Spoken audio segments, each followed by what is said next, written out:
Olá, bem-vindos ao quadro. Nós estamos estudando a ebulição dos líquidos puros. Nós vimos que quando a pressão é exercida pelas moléculas do líquido e identificamos também as fases de líquido e vapor num gráfico de pressão máxima de vapor por temperatura. Nesta aula, nós vamos estudar a influência da pressão atmosférica na temperatura de ebulição das substâncias puras. Temos aqui novamente um gráfico. Aqui eu vou colocar a pressão, e essa pressão eu vou colocar em milímetros de Hg, e aqui eu vou colocar a temperatura em graus Celsius. A curva para a água fica mais ou menos assim.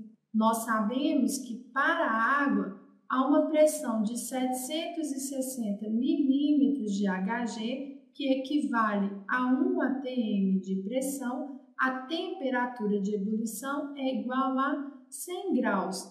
Esta é a pressão que nós encontramos ao nível do mar, por exemplo, na cidade do Rio de Janeiro. Na cidade do Rio de Janeiro, uma senhora que está fervendo a água no fogão da sua casa, se medir a temperatura quando a água estiver em ebulição, verá marcado no termômetro a temperatura de 100 graus. Se nós considerarmos, porém, uma outra cidade, uma cidade mais elevada, como por exemplo a cidade do México, que está a 2.240 metros de altura em relação ao nível do mar. Lá, a pressão em milímetros de Hg é de aproximadamente 525 e a temperatura de ebulição da água é igual a 90 graus. Vocês observam que a temperatura de ebulição da água na cidade do México é menor que a temperatura de ebulição no Rio de Janeiro.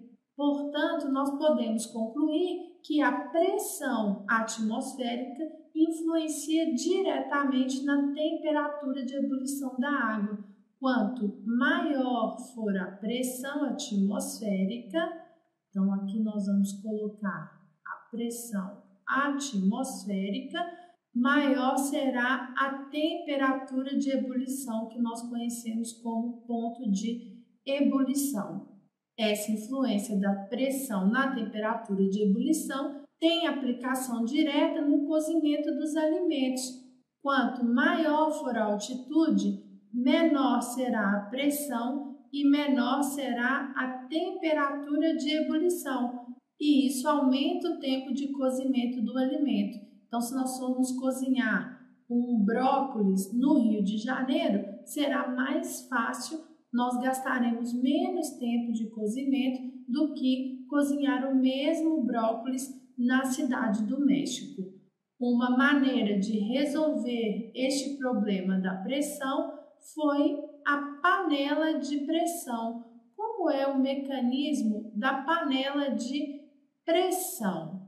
No interior da panela de pressão, e eu vou tentar desenhar uma panela aqui para vocês, nós temos um aumento da pressão provocado justamente pelo fechamento da panela.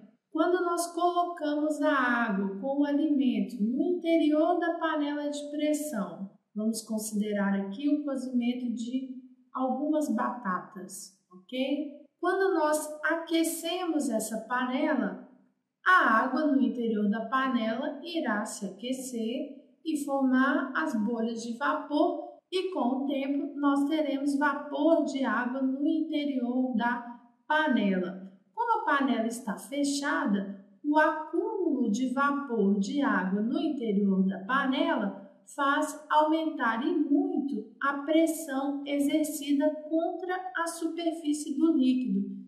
E essa pressão exercida é maior que a pressão atmosférica.